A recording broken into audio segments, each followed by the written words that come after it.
జై శ్రీరామ్. అందరికీ నమస్కారం. వెల్కమ్ టు న్యూస్ సెకండా. నేను మీ కస్తూరి శ్రీధర్. మిత్రులారా, చరిత్రలోనే మొదటిసారి మన కేంద్ర ఎన్నికల సంఘం సుప్రీంకోర్టుకే ఎదురు తిరిగింది. సరే, ఏం జరిగింది, ఏందా స్టోరీ అనేది ఈ న్యూస్ ద్వారా చెప్పే ప్రయత్నం చేస్తా. ఓకేనా?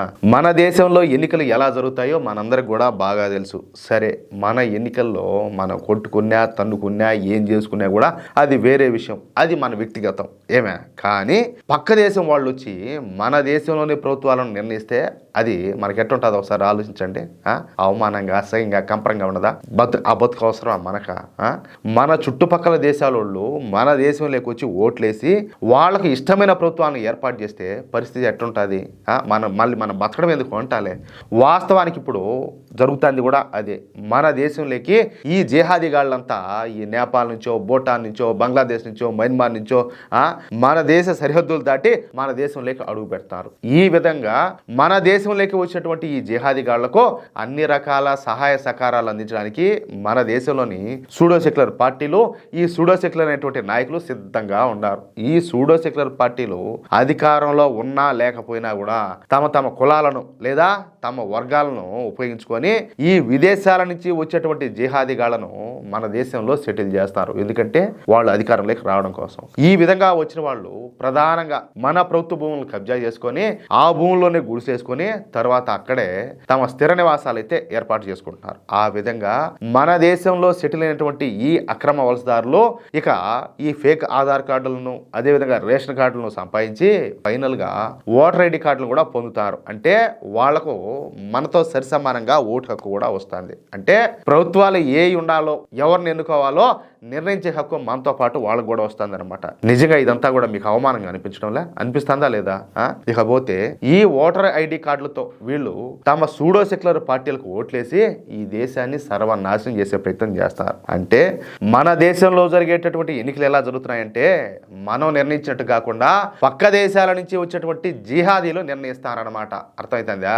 ఇది నిజంగా చాలా అంటే చాలా తీవ్రమైనటువంటి విషయం. అందుకే గత సంవత్సరం జరిగినటువంటి పార్లమెంట్ ఎన్నికల్లో భారతీయ జనతా పార్టీ కేవలం 240 స్థానాలకే పరిమితం అయిపోయింది. కానీ 40 స్థానాలు కూడా రావనుకున్నటువంటి ఈ కాంగ్రెస్ పార్టీకు 99 స్థానాలు వచ్చినాయి. దీని వెనకుండేది 100%, 100% ఈ అక్రమ వలసదారులే అన్న విషయాన్ని మన కేంద్ర ఎన్నికల కమిషన్ కాస్త లేట్గా అయినా కూడా గుర్తించింది. అంతే. ఇక మొట్టమొదటిసారి ఈ అక్రమ వలసదారుల ఓట్లను, అంటే ఈ ఫేక్ ఓటర్లన్నింటినీ కూడా తొలగించాలని చెప్పేసి కేంద్ర ఎన్నికల సంఘం అయితే నిర్ణయించుకునేది. అంతే. ఇక మొదటిసారి బీహార్లో ఈ మహాయజ్ఞానికి శ్రీకారం అయితే చుట్టింది. అయితే మనం ముందుగా అనుకున్నట్టు ఈ అక్రమ వలసదారులు మన దేశంలోకి వచ్చిన తర్వాత ఈ ఫేక్ ఆధార్ కార్డులను, అదేవిధంగా ఫేక్ రేషన్ కార్డులను తీసుకొని వాటి ద్వారా ఓటర్ ఐడి కార్డులను కూడా సంపాదిస్తారు. అందుకే కేంద్ర ఎన్నికల సంఘం ఏం చేసిందయ్యా అంటే ఈసారి ఈ ఆధార్ కార్డులను లేదా రేషన్ కార్డులను అడగకుండా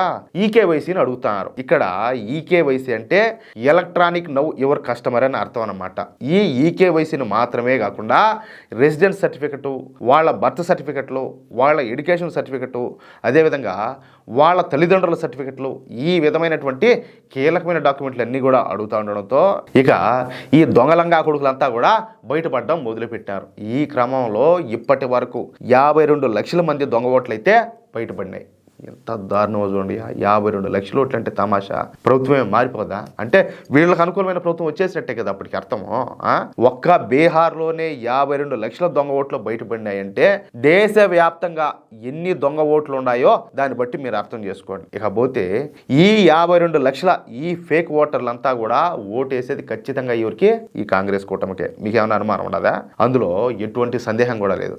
ఈ 52 లక్షల ఓట్లలో ఒక్క ఓటు కూడా వేరే పార్టీలకైతే పడదు. పడేదల్లా ఎవరికంటే ఈ కాంగ్రెస్ కూటమికే. వీళ్ళంతా కూడా ఆర్గనైజ్డ్ గా పనిచేస్తూ ఉంటారనమాట. అంటే ఇప్పుడు ఈ 52 లక్షల కాంగ్రెస్ కూటమి ఓట్లు పోయినాయి అనమాట. దీంతో వెంటనే ఈ కాంగ్రెస్ కూటమిలోని కాంగ్రెస్ పార్టీకి, అదేవిధంగా ఈ ఆర్జేడీ పార్టీకి మండిపోయింది. బగ్గమని ఏం చేయాలో అర్థం కాల. 52 లక్షల ఓట్లు పోయినట్టే తమాషా. కడుపులో కాలిపోదా? ఎంత కష్టపడి తాలుకొచ్చుంటారో వాళ్ళందరినీ కూడా, ఎంత కష్టపడి ఆ వ్యవస్థలన్నీ కూడా వాళ్ళకి ఏర్పాటు చేసి ఉంటారు. ఇప్పుడు బాధ కదా, కడుపు మీద కొట్టేట్టు అధికారం పోతుంది. చేసే కుట్రలన్నీ కూడా ఇప్పుడు ఎటు కాకుండా ఫలించే తొలగించకుండా పోయా. అందువల్ల వీళ్ళు ఏం చేశారంటే సుప్రీంకోర్టుకు పోయినారు. సుప్రీంకోర్టుకు పోయి ఇక ఎప్పుడు జరిగినట్టే యథాతథంగా ఈ సుప్రీంకోర్టు ఏం చేసింది అయ్యా అంటే, ఎందుకు ఆ ఓట్లను తొలగించినారు ఏమే చూడండి. అంటే ఈ ప్రశ్న అడిగింది ఎవరు? సుప్రీంకోర్టు. ఎందుకు ఆ ఓట్లను తొలగించారు, ఆధార్ కార్డులను, రేషన్ కార్డులను ఎందుకు మీరు పరిగణలోకి తీసుకోవడం లేదని చెప్పేసి కేంద్ర ఎన్నికల సంఘాన్ని సుప్రీంకోర్టు అయితే ప్రశ్నల మీద ప్రశ్నలు వేసింది. అరే వాళ్ళు యానించి వచ్చినారు, వాళ్ళు ఏదో అవని వచ్చారు, వాళ్ళు ఎంతకో భారతీయులేనా కాదా, వాళ్ళకి ఏ విధంగా ఓటు హక్కును కల్పిస్తారో ఇది కాదు క్వశ్చన్ చేయాల్సింది. ఏంది అసలు ఒక్కోసారి అయితే అదేదో దాన్ని నెట్టు డైలాగ్ నెట్టు ఒక్కోసారి తలుచుకుంటే చచ్చిపోదాం అనిపించిందని ఆ విధంగా అనిపించదు ఒక్కోసారి. ఏంది దరిద్రం అంతా కూడా మనకు. అందుకు సమాధానంగా కేంద్ర ఎన్నికల సంఘం మాట్లాడతా, ఇది పూర్తిగా మాకు సంబంధించినటువంటి విషయం, మాకు మాత్రమే సంబంధించినటువంటి విషయం ఇది. ఈ విషయంలో ఎలాంటి వాళ్ళు కూడా తలదూర్చడానికి వీల్లేదు. ఎన్నికలు సజావుగా జరిగేలా అక్రమాలకు పాల్పడకుండా నిర్వహించేందుకు రాజ్యాంగం మాకు పూర్తి స్వేచ్ఛనైతే ఇచ్చింది. మాకు ఇది రాజ్యాంగం కల్పించినటువంటి హక్కు. ఆధార్ కార్డులు, రేషన్ కార్డులను మేము భారతీయ పౌరుల గుర్తింపు కార్డులుగా మేము గుర్తించడంలే. మన దేశంలో లక్షల సంఖ్యలో ఈ ఫేక్ ఆధార్ కార్డులు, ఫేక్ రేషన్ కార్డులు అయితే ఉన్నాయి. అందుకే వీటిని మేము ఎట్టి పరిస్థితుల్లో కూడా పరిగణలోకి తీసుకోం.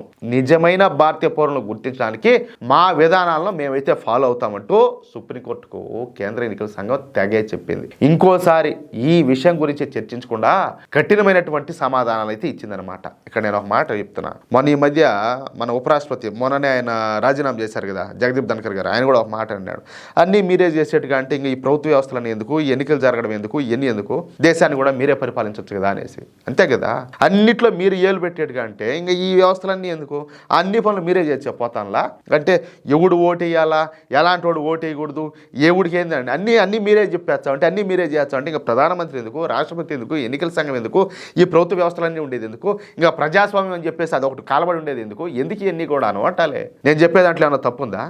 నేను ఏదైనా తప్పుగా మాట్లాడుతున్నానా? ఒకసారి మీరు కూడా ఆలోచించండి. అన్నీ ఈ కోర్టులో చేసాడు కంటే ఇంకా ఉండే వ్యవస్థలన్నీ ఎందుకు అన్నీ తీసేసి అన్ని వాళ్ళే చేసి చెప్పతానులా ఇంకా. అవునా కాదా? అది విషయం. కాబట్టి ఎవరి హద్దుల్లో వాళ్ళు ఉండాలి. వాళ్ళు ఎవరైనా సరే. ఇప్పుడు రాజ్యాంగం ప్రకారం మన దేశంలో ఎన్నో చట్టాలు, ఎన్నో వ్యవస్థలు అన్నీ కూడా ఉన్నాయి. ఎవరి పని వాళ్ళు సవ్యంగా చేయాలా. అన్నీ సవ్యంగా చేస్తేనే మన భారతదేశం బాగుంటుంది. లేకపోతే అన్నీ మేమే చేస్తాం అనేటికంటే ఇంకా మేము అన్నీ మీరే చూసుకోండి. ఇంకా మిగతా వాళ్ళంతా ఎందుకు ఇదంతా అంటాలే. మిత్రులారా, ఈ న్యూస్ కనుక మీకు నచ్చినట్లయితే ఖచ్చితంగా ఈ న్యూస్ నలుగురికి షేర్ చేయండి.